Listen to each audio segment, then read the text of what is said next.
ഇന്ന് ഞാനിവിടെ ചെയ്യാൻ പോകുന്നത് ഒരു കിഡിലൻ നോർത്ത് ഇന്ത്യൻ ഹൽവ റെസിപ്പി ആയിട്ടുള്ള ലോക്കി ഹൽവയാണ്.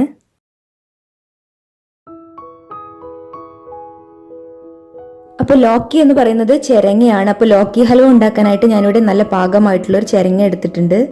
ഇനി നമുക്ക് ഇതിന്റെ ഒരു ഹാഫ് പോർഷൻ കട്ട് ചെയ്തെടുക്കാം. അതിനുശേഷം ഇതിന്റെ തൊലി കളയണം. തൊലി കളയുന്നതിന്റെ കൂടെ തന്നെ അതിന്റെ സീഡ്സും കൂടെ കളഞ്ഞെടുക്കണം. ഇനി ഇതുപോലെ ഒരു വെജിറ്റബിൾ സ്ലൈസർ വെച്ചിട്ട് നന്നായിട്ട് ഇതൊന്ന് ഗ്രേറ്റ് ചെയ്തെടുക്കണം. ഗ്രേറ്റ് ചെയ്യുമ്പോൾ അതിന്റെ വിത്തുകൾ അതിൽ പെടാതെ നോക്കണം. സീഡ്സ് ഇല്ലാണ്ടാണ് ഗ്രേറ്റ് ചെയ്യേണ്ടത്.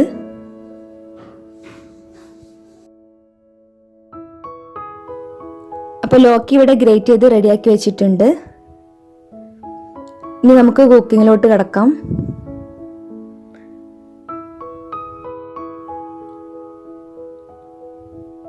അപ്പോൾ അതിനായിട്ട് ഞാനിവിടെ ഒരു സോസ് പാൻ എടുത്ത് ചൂടാക്കിയിട്ടുണ്ട്. നന്നായി ചൂടായതിനു ശേഷം നമുക്ക് അതിലേക്ക് 2 ടേബിൾ സ്പൂൺ ഗീ അല്ലെങ്കിൽ നെയ്യ് ഒഴിച്ചു കൊടുക്കാം. അപ്പോൾ നെയ്യ് ഇഷ്ടമില്ലാത്തവർക്ക് ഇത് ഓയിലും കുക്ക് ചെയ്തെടുക്കാം. ഇനി ഓയിൽ നന്നായിട്ടൊന്ന് ചൂടായതിനു ശേഷം നമുക്കതിലേക്ക് അണ്ടിപ്പരിപ്പ് അതുപോലെ ബദാം കൂടെ ഇട്ടിട്ടൊന്ന് റോസ്റ്റ് ചെയ്തെടുക്കണം. കുറച്ച് കിസ്മിസ് കൂടെ ആഡ് ചെയ്ത് കൊടുക്കാം.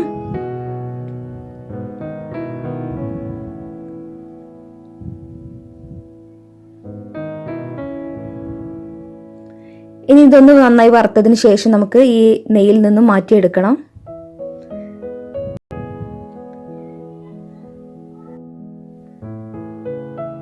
ഇനി ഇതൊന്ന് മാറ്റിയതിന് ശേഷം അതേ നെയ്യിൽ തന്നെ നമുക്ക് ഗ്രേറ്റ് ചെയ്ത് വെച്ചിട്ടുള്ള ചിരങ്ങ ഇട്ട് കൊടുക്കാം. വേറെ നെയ്യ് ആഡ് ചെയ്യേണ്ട ആവശ്യമില്ല. അതേ നെയ്യിൽ തന്നെ ഉണ്ടാക്കിയെടുത്താൽ മതി. ഇനി ഈ ചിരങ്ങയിലുള്ള വെള്ളമൊക്കെ ഒന്ന് നന്നായിട്ടൊന്ന് വറ്റി വരണം. ഇതൊന്ന് നന്നായിട്ടൊന്ന് വഴറ്റിയെടുക്കണം. അപ്പോൾ ഒരു 2 to 3 മിനിറ്റ്സ് നന്നായിട്ടൊന്ന് വഴറ്റിയെടുക്കണം.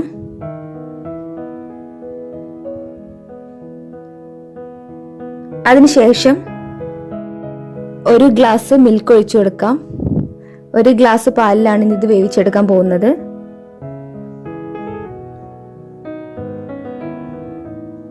ഇനി നന്നായിട്ട് ഈ പാലിൽ കിടന്നിട്ട് ഇതൊന്ന് നന്നായിട്ടൊന്ന് സോഫ്റ്റ് ആയിട്ട് വെന്ത് വരണം. അപ്പോൾ ഒരു 5 മിനിറ്റ്സ് ഈ പാലിൽ കിടന്നിട്ടൊന്ന് വേവിച്ചെടുക്കണം.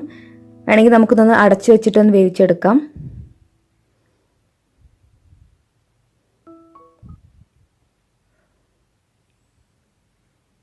ഇപ്പോൾ ഏകദേശം തിളച്ച് വരുന്നുണ്ട്. നന്നായിട്ട് സോഫ്റ്റ് ആയിട്ട് കിട്ടണം.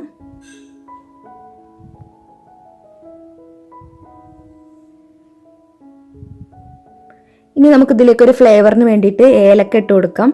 ഏലക്ക അല്ലെങ്കിൽ ഏലക്കൻ്റെ പൊടി ഇട്ട് കൊടുത്താൽ മതി. ഏലക്കപ്പൊടിയാണ് ബെറ്റർ. അപ്പോൾ ആ ഒരു ഫ്ലേവർ കൂടെ ഒന്ന് കിട്ടും ഇതിന്.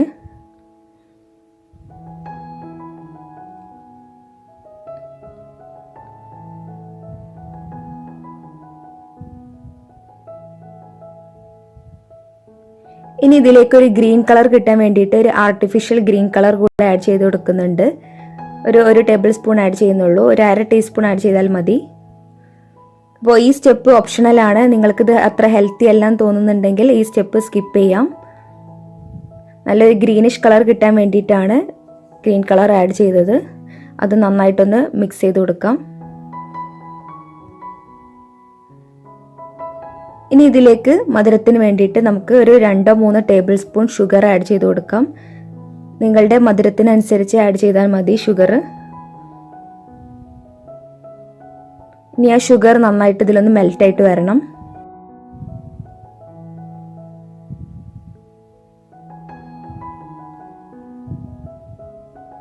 ഹൽവ ആകുമ്പോൾ നല്ല സ്വീറ്റ് ആയിട്ട് ഇരിക്കണം. അപ്പോൾ നിങ്ങളുടെ മധുരത്തിനനുസരിച്ചിട്ട് നമുക്ക് ഷുഗർ ആഡ് ചെയ്യാം. ഇനി അതൊന്ന് നന്നായിട്ട് മെൽറ്റായിട്ട് വരുമ്പോൾ പാനിൽ നിന്ന് വിട്ട് നിൽക്കും. അപ്പോൾ ആ സമയത്ത് നമുക്ക് ഫ്ലെയിം ഓഫ് ചെയ്യാം.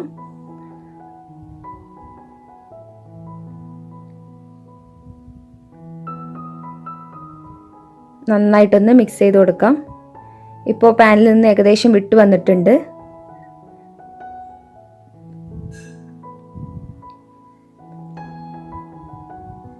ഇനി ലാസ്റ്റായിട്ട് നേരത്തെ നമ്മൾ റോസ്റ്റ് ചെയ്ത് വെച്ചിരുന്ന അണ്ടിപ്പരിപ്പ്, മുന്തിരി അതുപോലെ ബദാം കൂടെ ആഡ് ചെയ്തിട്ട് നന്നായിട്ടൊന്ന് മിക്സ് ചെയ്ത് കൊടുക്കാം.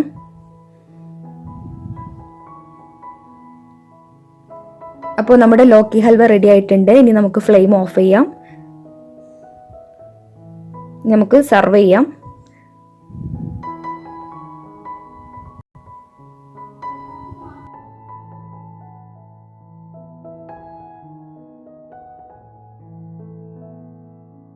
അപ്പോൾ ഒരിക്കൽ നിങ്ങളിതൊന്ന് ട്രൈ ചെയ്ത് നോക്കിക്കഴിഞ്ഞാൽ നിങ്ങൾക്ക് വീണ്ടും വീണ്ടും ഇതൊന്ന് ഉണ്ടാക്കി നോക്കാൻ തോന്നും.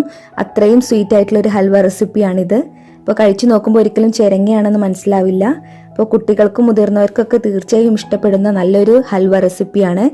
ഈവനിങ്സിലൊക്കെ കഴിക്കാൻ പറ്റിയ നല്ലൊരു സ്നാക്ക് ആയിട്ടാണ്. എല്ലാവരും ഒന്ന് ട്രൈ ചെയ്ത് നോക്കുക. അപ്പോൾ ഇതുപോലെ കൂടുതൽ റെസിപ്പീസിനായി ഈ ചാനൽ സബ്സ്ക്രൈബ് ചെയ്യാൻ മറക്കരുത്. Thank you.